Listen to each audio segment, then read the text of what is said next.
Being here at the castle, walking through the dungeons, walking through the cells. They literally took us off these shores. The female dungeon, the male dungeon, and really understanding and grasping the idea that our ancestors went through crazy emotional turmoil and physical abuse.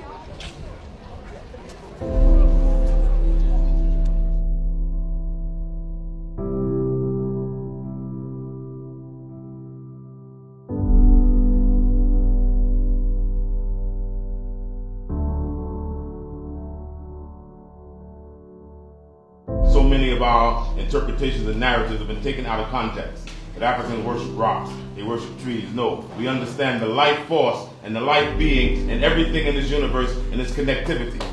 And we have to return back to our own narratives and our own truth in order for the African spirit to rise. Because just as they suppress that, they suppress you and I, because our humanity is in our culture. So the return represents returning back to the pride and the dignity that we survive with as a people, which is our culture, our story, our heritage. That's what we want to take away from it. We don't believe in ourselves and we don't believe in our people, but our ancestors, our forefathers, our foremothers, they fought for dear life. And like our tour guide said, we are descendants of the survivors, of the ones who refused to die. Even researchers have found it difficult to establish the number of captives who arrived alive. Captives who arrived alive. We don't know the number. Some claim about 10 million, 15 million, 20 million, up to about 100 million. Out of this, we don't know the number of people who died on the sea. We also don't know the number of people who died in the dungeons like this. And there are over 30 of such buildings along the coast of Ghana, even when Ghana was then known as the Gold Coast. You understand? They named each area after the products they got from that area. So we have the Gold Coast, we have the Ivory Coast. Did you know we have the Slave Coast? We have the Grain Coast in Nigeria, Ivory Coast. We have the Slave Coast between Ghana and Nigeria, Togo and Benin, was known as the Slave Coast. So if they had that number of forts and castles of such nature along the coast of the Gold Coast, what happened on the Slave Coast? We also don't know the number of people who died on their way into the dungeons, and how many people died in the many battles, wars, and raids to capture them. So we can just imagine the number of people who were involved in a trade that lasted for over 400 years. So literally, they took the African burial ground from New York. They took one remains there with Samuel Carson, the great-granduncle of Sonny Carson from Brooklyn, New York. And they went to Jamaica and brought back Kid Crystal. And they brought those remains back on Ghana Airways. And then we took a boat from Abanzi. So it would be like we were bringing them back across the waters. And something phenomenal happened. When those coffins were there in that village in Abanzi, and they brought out the brothers to lift up that coffin, they could not lift up the coffins. They had to call this priest out and priestesses to find out why couldn't nobody lift up those coffins. They said because the remains didn't want to go back on that ocean. So they had to perform rituals in order to be able to ask permission for those dead remains to go on those waters to be taken home. So all the fishermen in this area made a corridor and brought those remains in on those boats. And we brought them through this door of return.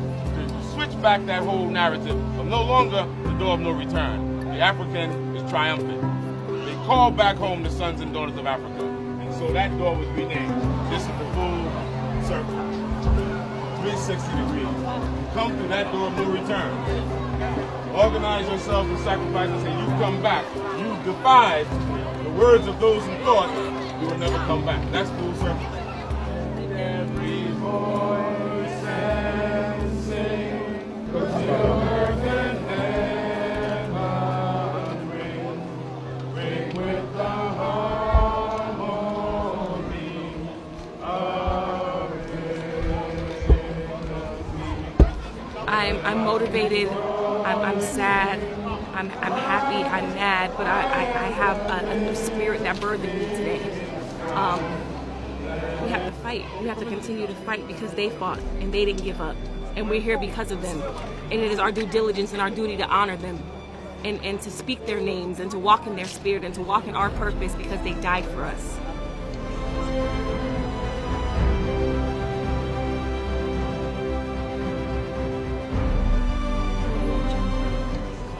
really they lived for us. If they had not survived, like if you really were to trace our literal DNA back to wherever we come from off this coast, if those persons who are our ancestors would have been the ones who jumped off the cliff or toppled over the boat or were murdered or were killed themselves or whatever, who didn't survive, or who died because of disease or died because of famine. Me, Jay Morrison, Ernestine Morrison wouldn't be here. We wouldn't exist. Eugene Bush wouldn't exist if our direct descendants and ancestors had not survived. We don't exist. Some other African or African in America or African in the Caribbean or African in South America or African Indian or African Australian or wherever out in the diaspora, you might exist, but we don't exist. Had that ancestor not specifically survived. We are the direct reflection of the genealogy of the most resilient people, of the most strong people on this earth. And we have to walk in that every day. So this is a call out to all Africans to make a mind, a travel plan, to come back to Ghana, to Africa.